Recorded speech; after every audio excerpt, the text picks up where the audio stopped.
আপনাদের ভারপ্রাপ্ত চেয়ারম্যান বরাবরই বলেছেন যে বিএনপি ক্ষমতায় গেলে জাতীয় সরকার গঠন করবে, সেটি কোন প্রক্রিয়ায় হবে?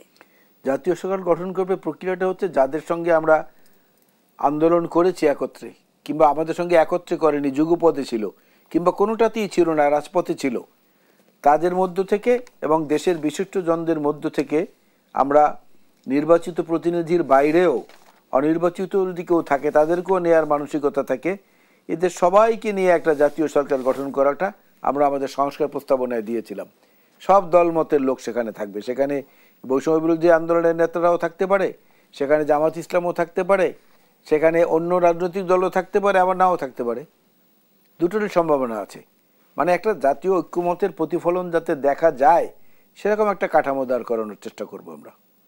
রাষ্ট্র সংস্কার নিয়ে যখন নানামুখী আলোচনা চলছে তখন রাজনীতির সংস্কারও বারবার আলোচনায় আসছে। একজন রাজনীতিবিদ হিসেবে এর প্রয়োজনীয়তা কতটা অনুভব করেন? আমি এর প্রয়োজনীয়তাটা অনুভব করি শতভাগ। রাজনীতির যে ট্রেডিশনটা আমাদের এখানে চলে আসছে, সে রাজনীতিটা হচ্ছে ওই রকম যে ইংরেজিতে যে সেলফিশ কথাটা, সেটার বাংলা অর্থে আমরা বুঝি স্বার্থপর। স্বার্থপর, কিন্তু ওটা বাংলা অর্থ হওয়া উচিত ছিল স্বার্থনিজ। স্বার্থপর মানে পরের স্বার্থ যে দেখে। আসলে তো সেলফিশ বলতে বোঝায় যে আমার স্বার্থ আমি দেখি। বাংলা হওয়া উচিত ছিল স্বার্থনিজ। আগুন নেভানোর জন্য ফায়ার সার্ভিস পানি ব্যবহার করে, কিন্তু প্রতিষ্ঠানটার নাম হচ্ছে ফায়ার সার্ভিস, আগুন জ্বালিয়ে দেয়। আসলে তো না, ওরা তো আগুন নেভায়। সুতরাং নামের সঙ্গে কাজে মিলাতে গেলে আপনি পারবেন না। বাস্তবতার ভিত্তিতে যেটা প্রতীয়মান হবে সেটাই হলো মূল বিষয়। আর প্রাতিষ্ঠানিক শিক্ষা কিংবা রাজনীতি সবসময় একান্ত প্রয়োজন এমনটা কিন্তু না। চাঁদের পিঠে প্রথম পা রাখা ব্যক্তিটার নাম হচ্ছে নীল আর্মস্ট্রং। চন্দ্র বিজয়ের পরে পৃথিবীতে ফেরারও 12 বছর পরে তিনি অ্যারোনটিক্যাল ইঞ্জিনিয়ারিং পাশ করেছেন। প্রাতিষ্ঠানিক শিক্ষার কোনো প্রয়োজন কিন্তু সেখানে হয়নি। সুতরাং এর থেকে প্রমাণ হয় যে অনেক কিছুই জয় করা সম্ভব, তার জন্য কিছু বিসর্জন দিতে হয়।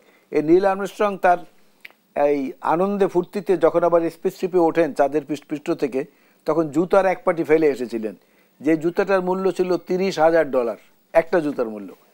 কিন্তু ওইটা তখন তুচ্ছ হয়ে গিয়েছিল। তার এই বিজয় সারা পৃথিবীতে তাকে নায়কে পরিণত করেছে।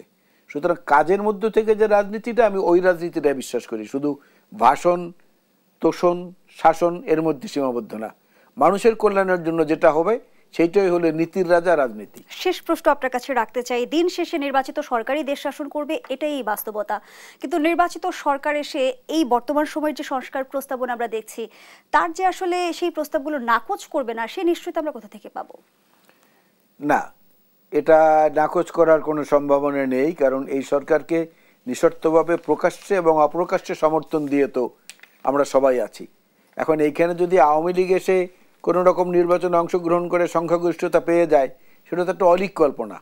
তারা ছাড়া অন্য যারা এখন পর্যন্ত মাঠে আছে, তারা কেউ এই সরকারের পক্ষ থেকে যে সিদ্ধান্তগুলো আসবে বা গ্রহণযোগ্য হবে, সরকার প্রধানও যেটা বারবার বলছেন সবার ঐক্যমতের ভিত্তিতে, সেই সবার ঐক্যমতের ভিত্তিতে হলে পরে ওখান থেকে কেউ সরে যাবে এমন দুঃসাহস কেউ দেখাবে আমার মনে হয় না।